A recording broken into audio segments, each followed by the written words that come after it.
With all the guys returning, you have so many scholarship guys, what was your game plan going into the spring to try to get those guys all the turns I know you want them to have?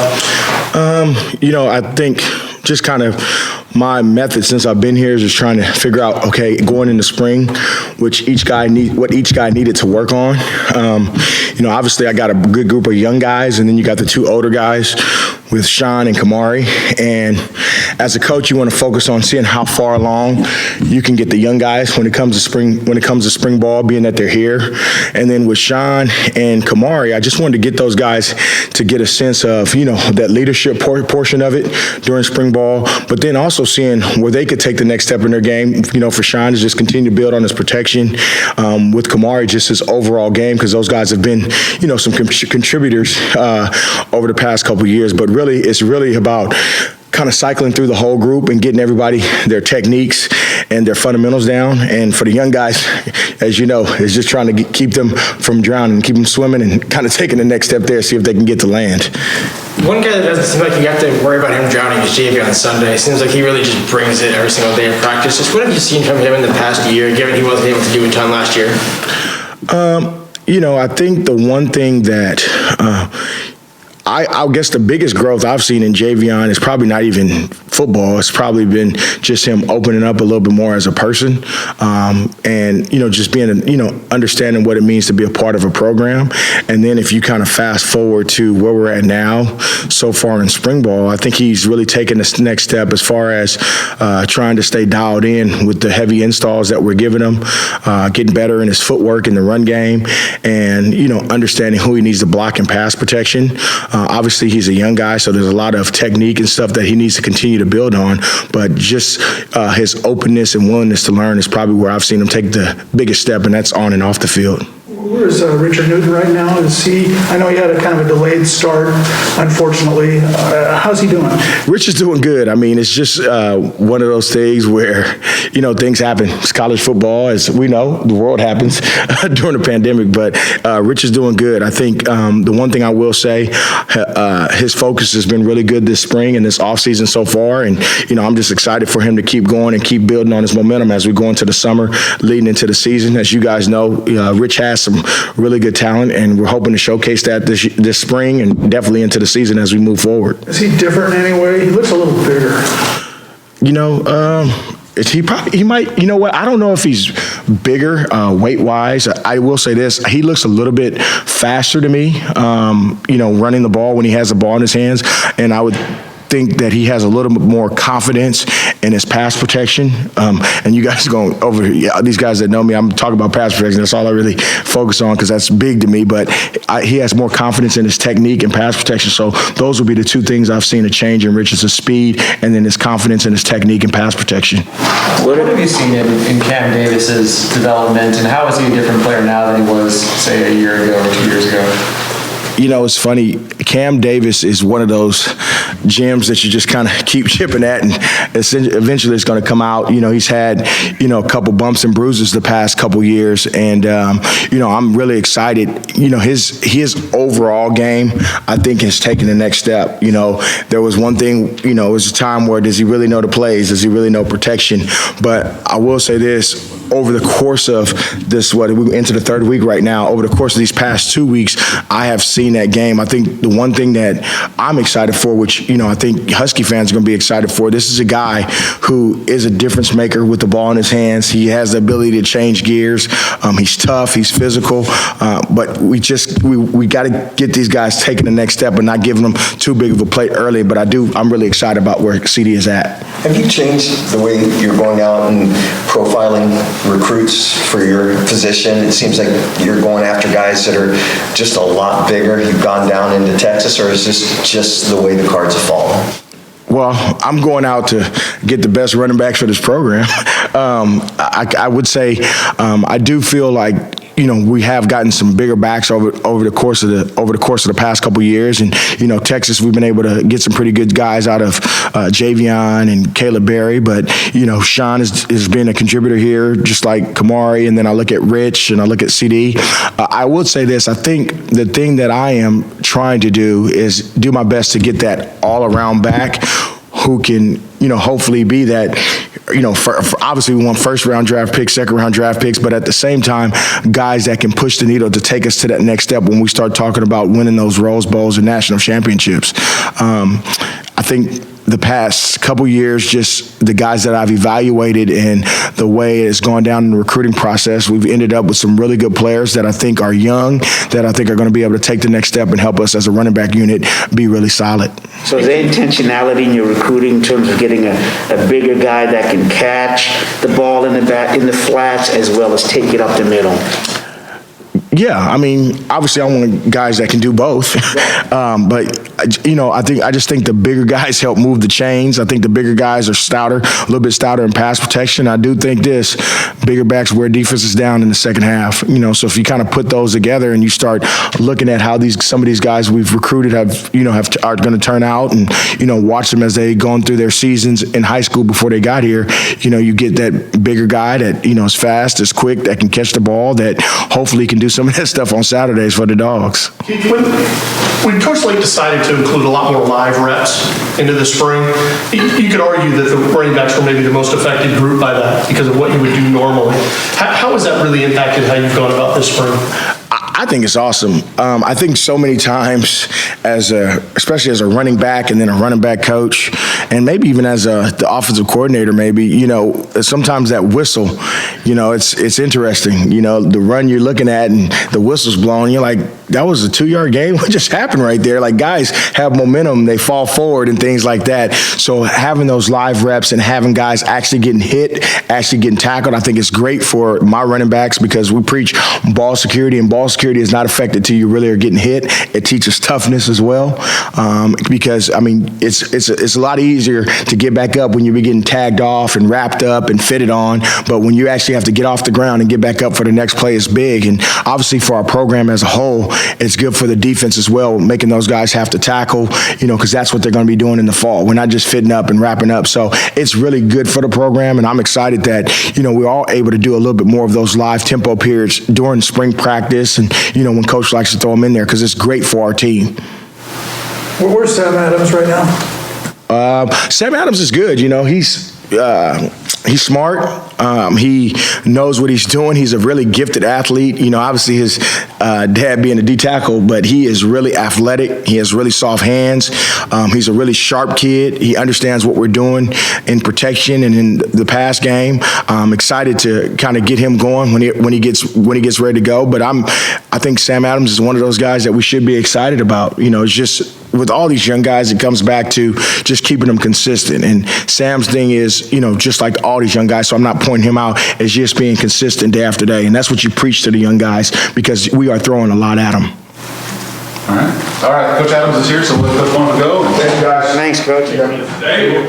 Curious, going off what KB just said about going live, how has that impacted your guys' group, and maybe especially in the blocking phases or some of the things we don't necessarily watch? Obviously, going live those are game-like reps, right? I mean, we're simulating the game. And one thing Coach Lake does is he's always trying to recreate the game. When it comes to for us on the perimeter, obviously going across the middle, right, catching the ball and being able to make catch plays with guys draped on top of us, or like Sawyer got last Saturday, I think it was. He had a play over the middle where he was able to catch the football and still take a hit. That's playing football.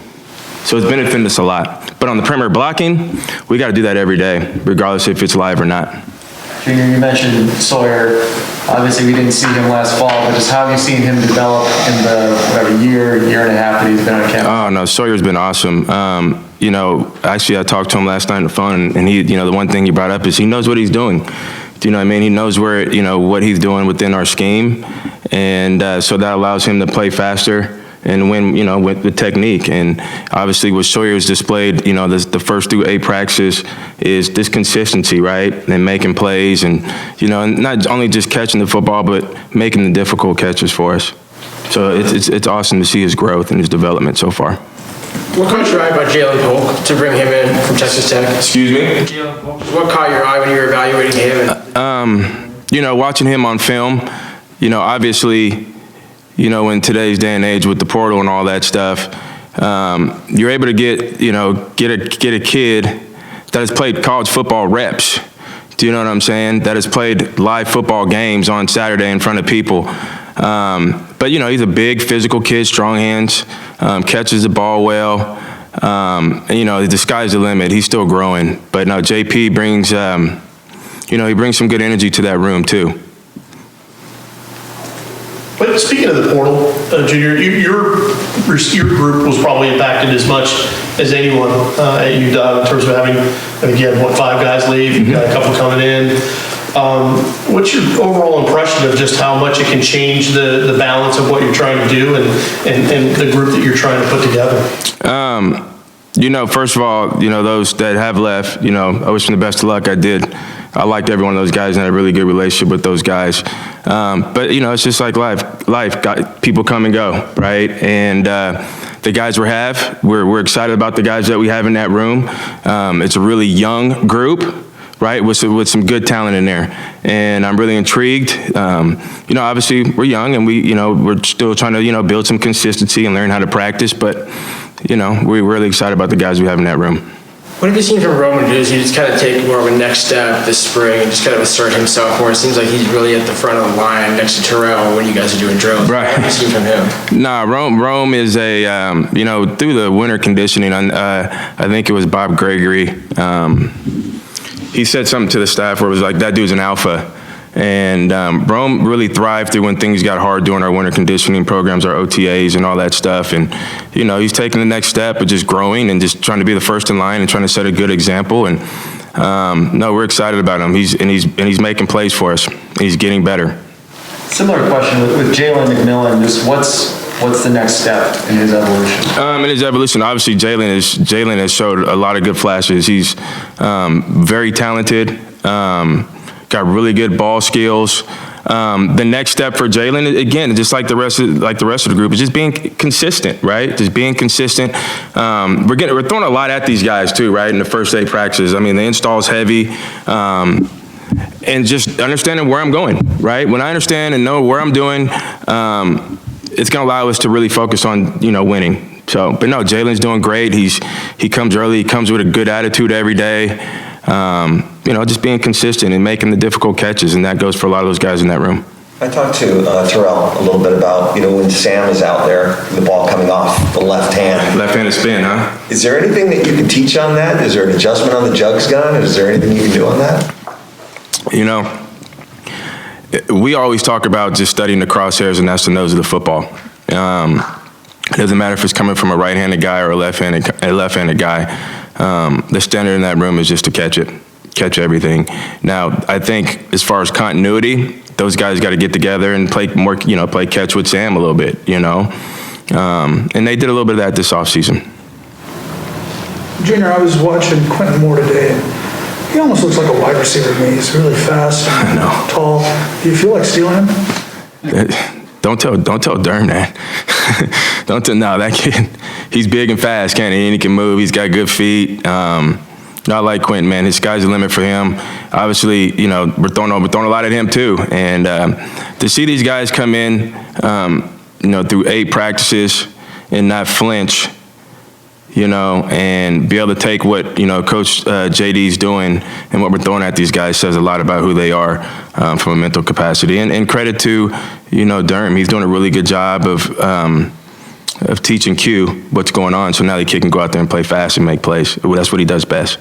What would you say, the overall question here, about your unit? Are they, so far in the 8 practice, are they consistent? Is it commitment? Is it dedication? What, you know, just kind of overall?